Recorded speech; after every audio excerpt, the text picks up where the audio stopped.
I'm Evelyn Maxwell, coming to you with holistic health education regarding calcium this time.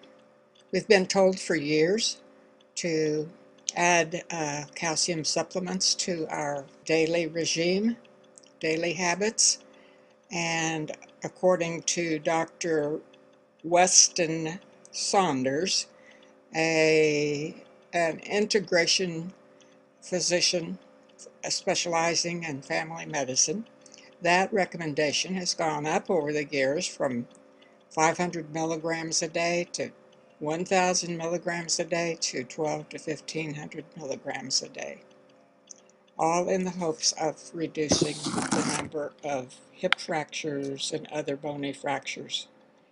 However, some problems seem to be occurring and are well documented that calcium seems to be the thing that clogs our arteries, both to our heart, our brain, and the aorta. So what's the deal here? Do we need calcium? And if so, how much? And so it's become a puzzle and a debate in the medical community. Dr. Weston Saunders has learned that vitamin K has more than one component. It's usually a concern for people who take warfarin and other blood thinners because it can help cause clots. And of course, we need clots if we have an injury and are bleeding. We need to be able to stop the bleeding. Another component in vitamin K is called vitamin K2, and that helps protect the heart and the arteries from calcification. That stiffens the arteries, and of course, as the arteries get stiffer, the blood pressure goes up and causes more problems. It also helps increase insulin sensitivity, so it's helpful for people who have diabetes in their family history.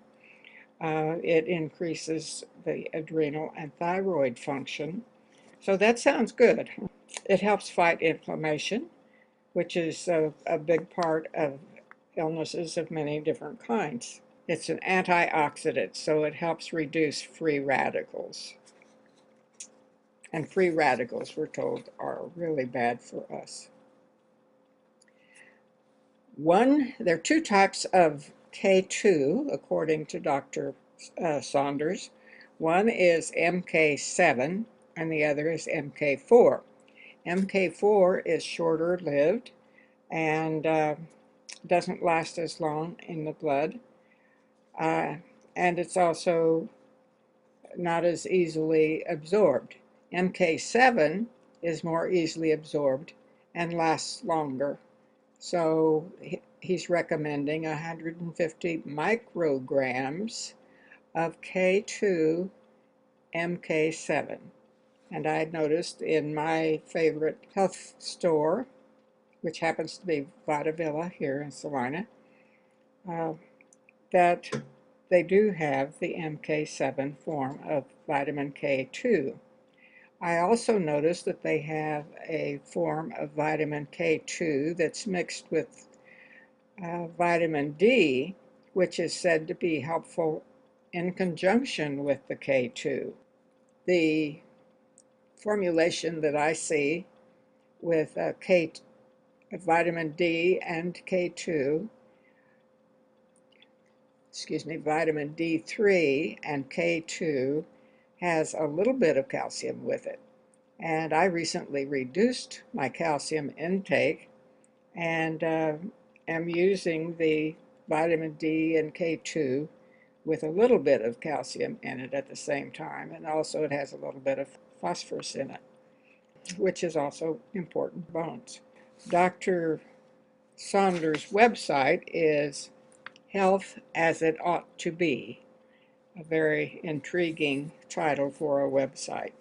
But you can go there for more information, not only on this topic, but on other topics of interest as well.